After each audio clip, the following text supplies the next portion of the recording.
So two of the biggest things continuing to plague the Biden administration going into the midterms, inflation and crime. Here now is former Bush 43 Deputy Chief of Staff and Fox News contributor Karl Rove. Karl, great to see you. You know, President Biden was here last week in New York, and he seemed to want to make a pivot to a tough-on-crime stance. He even mentioned his own role in the 1994 crime bill, something that he was running away from as fast as he could run going into the elections because of the progressives who were unhappy with that bill.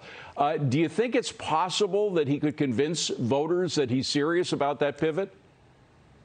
Not really, because, look, the problem is not just Biden. It Right. involves him. But it starts with mayors and local Democrats who have been defunding the police. Think about it. His answer to this is, let's spend $300 million. That's 90 cents for every American. Are spending 90 cents going to make us feel safer when we have prosecutors letting people go without being charged and police departments being defunded? There's a reason why in the December ABC Ipsos poll, the president's approval on handling crime was 61%. Disapprove. 61%, 38% approved of him, 61 disapproved. That is extraordinary number on a big issue like that, and it's because not just because of him, it's because of all the things that all kinds of Democrats have been in favor of for the last several years and in our face about it. Same on inflation. Think about that. 69% disapproval on inflation. They say be patient with paying $80 to fill up your car with gasoline. Just be patient with them. 71% of independents disapprove of the president's handling of that issue. And again, the independents are higher than 61 on the question of crime, disapproving of them. So the swing voters in this election, they don't like what the administration is doing on either crime or inflation. Well, and their knee-jerk reaction, we've known this for decades now, the knee-jerk reaction of Democrats, and this administration is no different, is spending money. Rudy Giuliani, when he turned this city, New York City, around from really the crime capital of the U.S. in the early 1990s to the safest city in the world, he did it while he decreased the budget of the city of New York. I mean, it wasn't money. It was policies, specific policies, and how you deal with it. And that's something that even the president isn't in control of. It's going to be Democrat cities, one by one, that have to change in order to turn that around.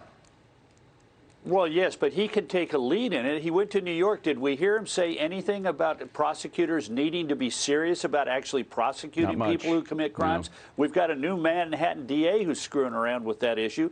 Then did we hear him say anything about bail reform? New York reformed, quote, reformed its bail laws, and it resulted in a dramatic jump in crime. Did we hear him say anything about that? No. That's the problem. Saying I'm going to spend a lot of money is not going to solve the problem for the Democrats when the issue is, as you say, the policies of the people who they put in charge of law enforcement in major American cities. And of course, guns is another knee-jerk response. It's the guns that are the problem. Of course, you can kill more people with guns if you're a bad guy, and that is a big problem. But the fact is, there are a lot of high-profile criminal cases. The guy who mowed down people in Wisconsin, people getting pushed into subways in New York, people being stabbed to death, mostly women, by the way, are the subjects of these horrible crimes, and no guns involved. So I mean, it's if they stick with this idea, it's all about guns, when in fact it's about the people who are using the guns and other weapons, including your raw fists.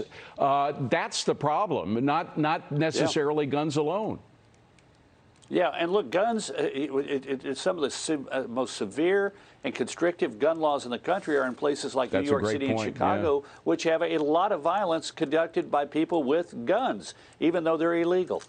Now, the inflation, as you mentioned before, is another big issue, particularly with independents. And again, they are, 42 to 44% of the entire electorate are independents. The Democrats and Republicans are individually much smaller than them. So is there any way a political party can win a midterm election without getting a majority of the independents? Well, you can do it in heavily blue states if you're a Democrat and heavily red states if you're a Republican. But in swing states like, North Carolina and Pennsylvania and Arizona, states that are going to determine the Senate, and in swing congressional districts, no, you can't win without winning a majority of the independents. And that's why this is so problematic for the Democrats, because it's not only inflation and crime, but foreign affairs and the government spending and the border, terrorism.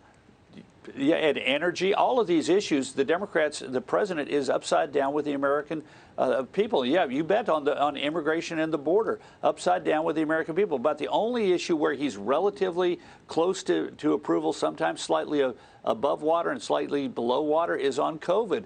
But that's not what people are going to be voting on this fall. They're going to vote in part on that, but mostly it's going to be the economy and crime and education and illegal immigration and national security and energy. Those are all going to be far more important in their decisions, and the president's upside down in all of those. Now, moving from the president to the radical left of the Democratic Party, and some people say that the president is being guided by them right now. Alexandria Ocasio-Cortez is heading down to Texas at the end of the week to headline a rally for two progressive congressional candidates. Texas, your home state. What do you think her chances are of convincing Texans to vote her way? Well, one of those districts includes part of Austin and goes down to San Antonio. It's a very liberal district. And the Greg Casar, who's a city councilman in Austin, is the front runner in that race. She's coming down to endorse him.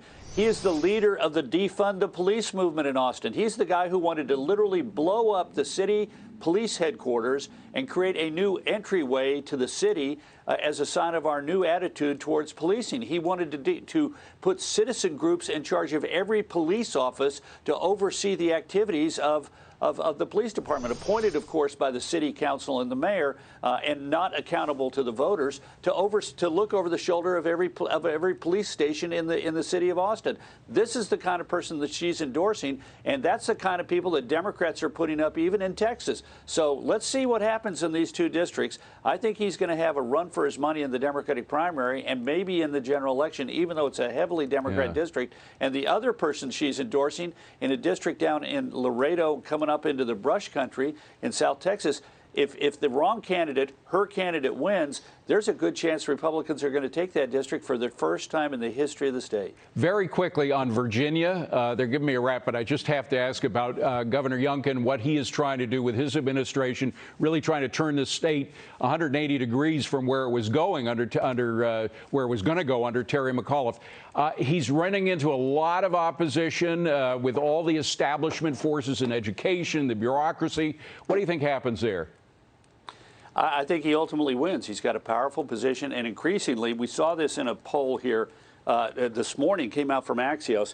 50% of the American people want us to either open up or move towards opening up on these mask and vaccine mandates, and 44% want to keep it either the way it is or tighten it. So he's probably on the winning side of that issue in Virginia, particularly after it was such a big part of his campaign. Karl Rove, good to see you, Karl.